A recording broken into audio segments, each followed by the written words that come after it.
This is Walk to Wealth, Episode 1.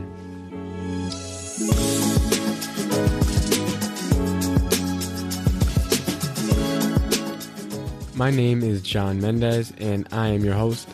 Welcome to Walk to Wealth, where I motivate and inspire people new to the world of personal finance by letting you all in behind the scenes of someone who's still on his way. So in today's episode, I'm going to be going over my journey, how it all started way back when, where am I at today, and a couple of the things that got me into investing, what got me into building my credit, what got me into real estate, and also a couple of the books that I read that really sparked my change. So I was pretty much born into poverty. I grew up in a 2-bedroom apartment in the projects.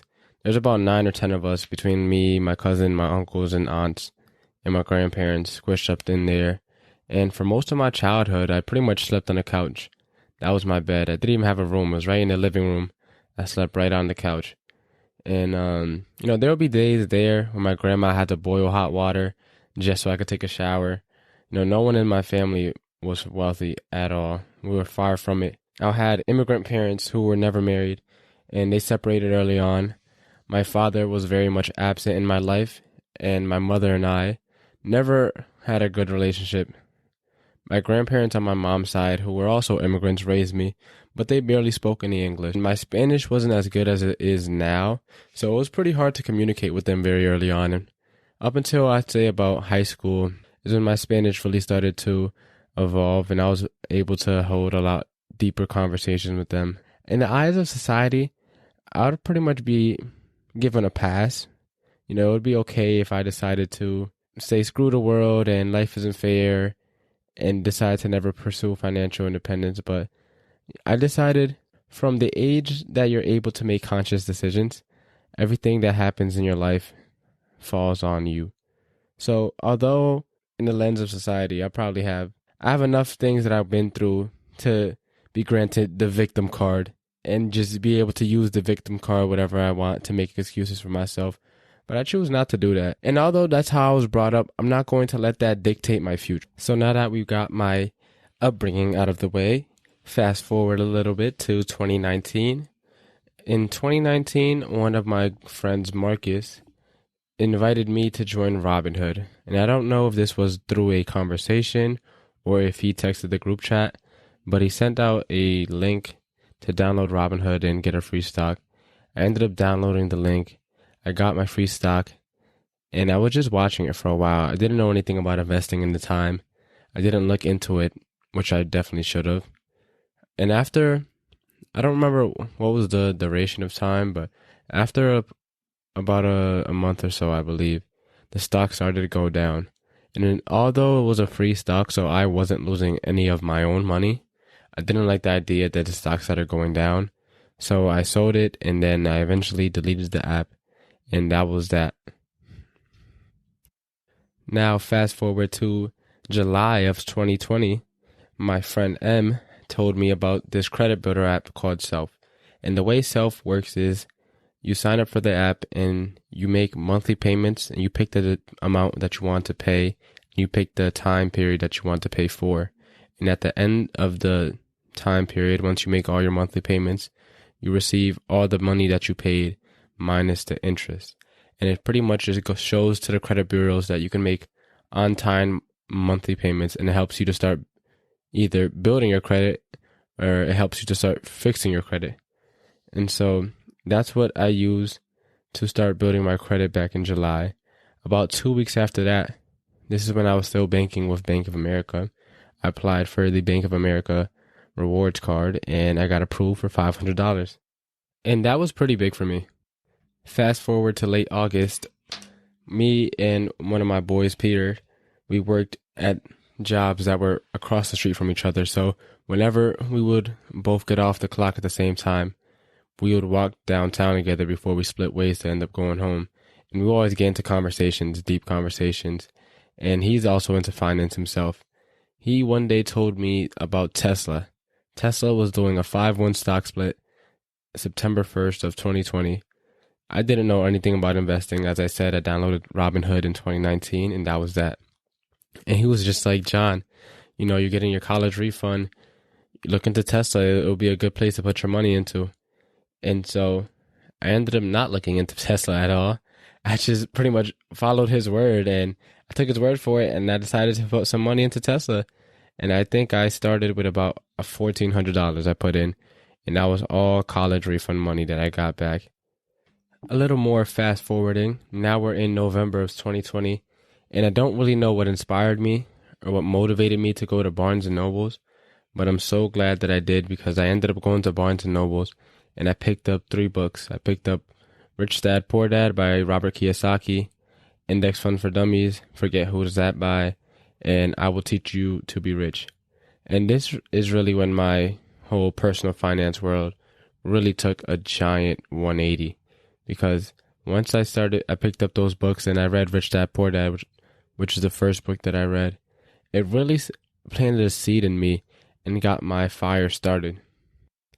So in December, that's when I started putting things into motion.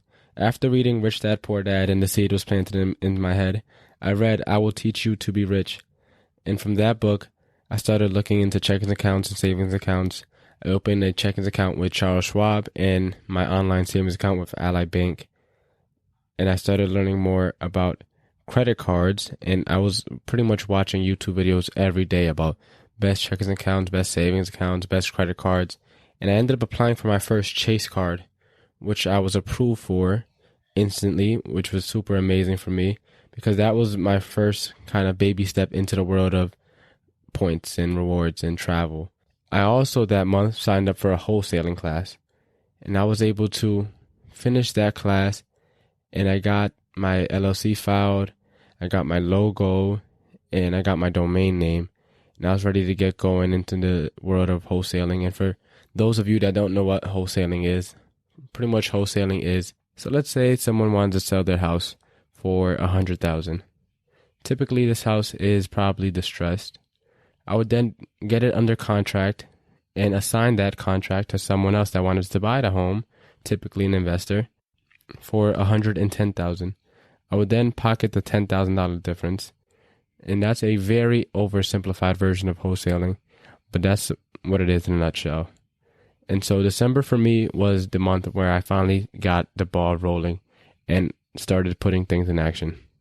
In January, that's when I finally read Index Funds for Dummies, and I put the rest of my fall 2020 college refund into index funds at that point. At that point also, after I kind of got the wholesaling thing going, I started calling up attorneys, and they said that, you need a good attorney on your team when doing wholesaling deals. And one attorney was pretty much like, hey, John, you can't do that in Connecticut. And that really discouraged me for a bit. So I kind of deaded the whole idea of becoming a wholesaler, and I never really ever picked it back up again.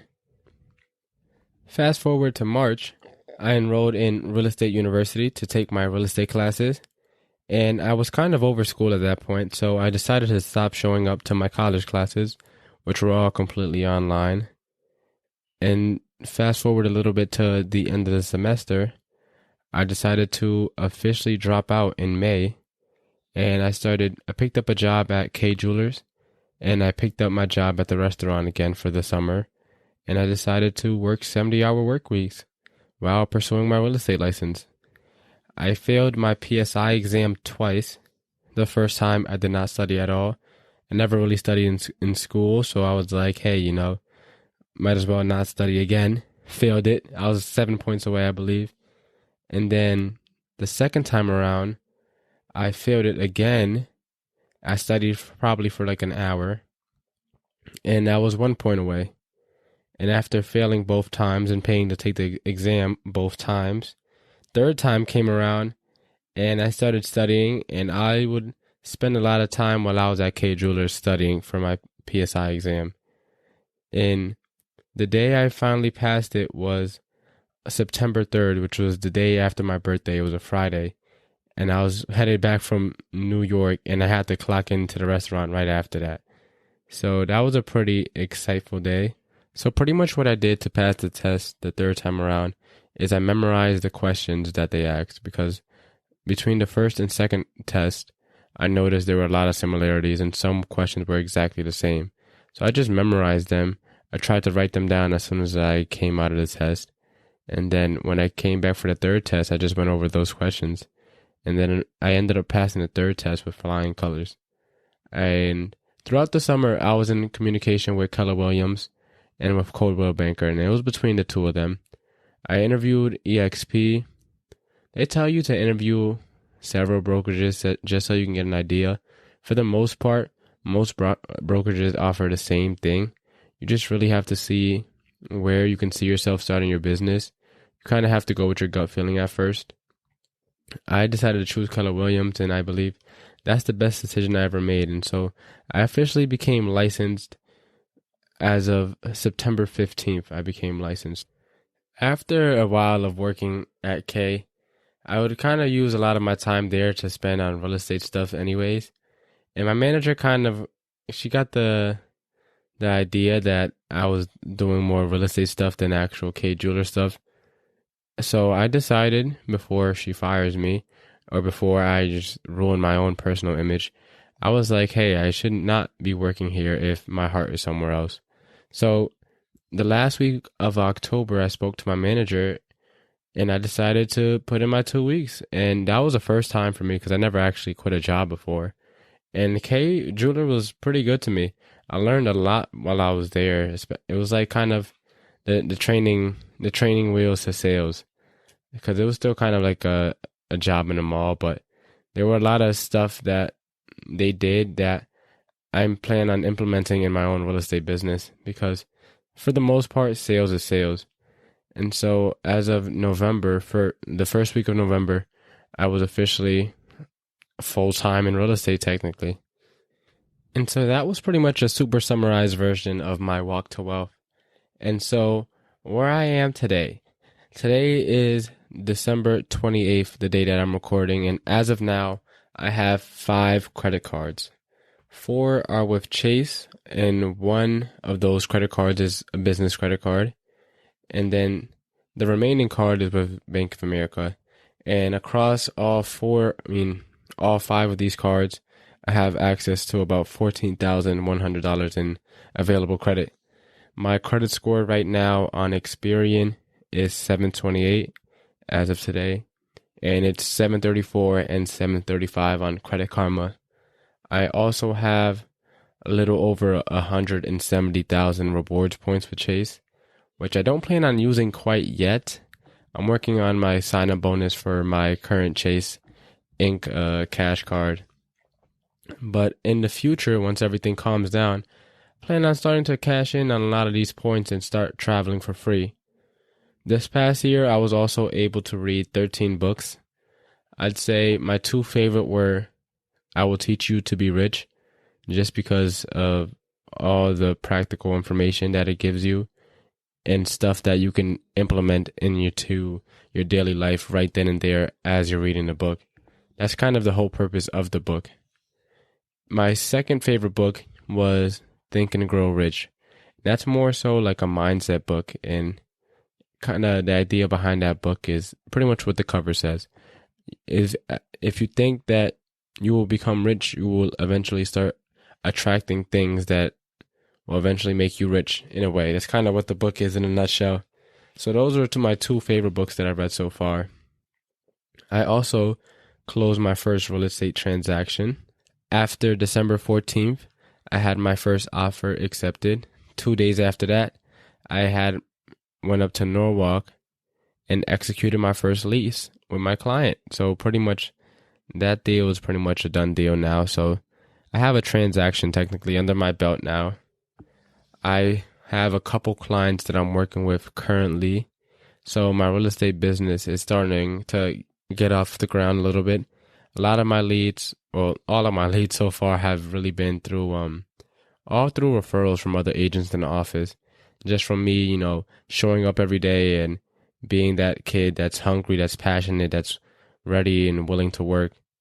And agents see that, and that's pretty much how I've been getting all my referrals so far.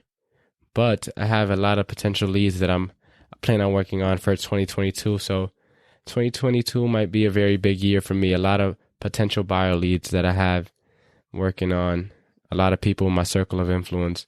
So that should be pretty good.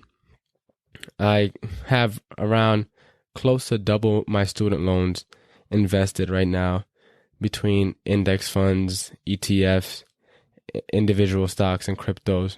I believe about 70 to 75% of my portfolio is between an index fund and an ETF, and then a couple other index funds that are smaller portions. But that's where I hold most of my savings. Then another 10 or 15% in individual stocks, and most of these stocks are for dividends, not including Tesla and this other stock that I invested in because the same friend who put me on to Tesla also put me on to another stock, which I'm up like something like 40 or 50. I might be up close to 100% now. I don't know. I'm up a lot on that stock. And for my crypto portfolio, I only have Bitcoin, Ethereum, and it's like a 70-30 split between Bitcoin and Ethereum. I don't have too much money in it. I don't understand crypto enough to go heavily into it, nor am I interested enough to learn more about it. So I'm fine with where I'm at. I still put a tiny bit of money here and there just to balance out my portfolio a little bit. But I don't plan on going too deep into crypto. And over the past 12 months, I was really able to meet and connect with tons of amazing people. I was able to network.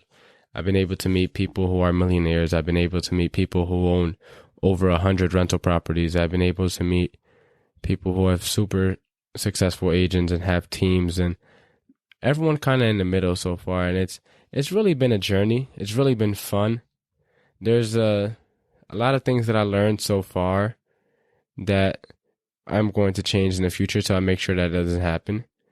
And I'm going to continue on learning, continue on implementing the things that I learn into my daily life so that I can start making actual changes to my life and not just be a professional student. I want to be in the field, making moves happen.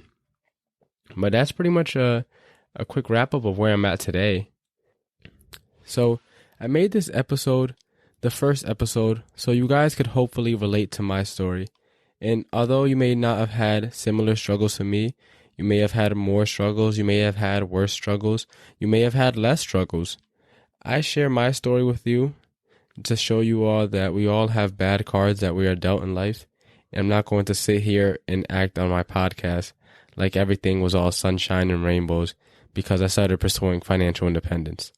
There's so many financial gurus out there that are trying to sell you guys classes that came out of nowhere and are now all of a sudden magically successful. And they don't really tell you the journey. They just show you numbers of how much they made in the past 3 months, XYZ. And they kind of force you guys to take their classes because you see that they're successful and you want to be successful as well. But they don't give you none of the backstory behind it. And the big idea behind this show is that you don't have to be wealthy in order to become wealthy, and that it isn't a race. We live in a world where social media sells everyone a perfect reality that doesn't really exist.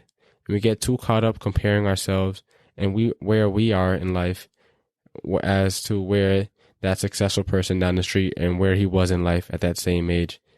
And so instead of wasting our times comparing ourselves to the next man, just try and strive to be the best that you can be and make the most of your situation.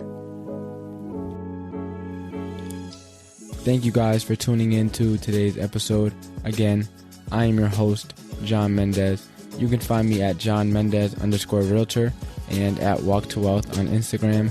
Please make sure to subscribe and leave a review if you're loving the podcast so far. New episodes are released every Sunday. Look forward to seeing you guys on the next episode. Take care.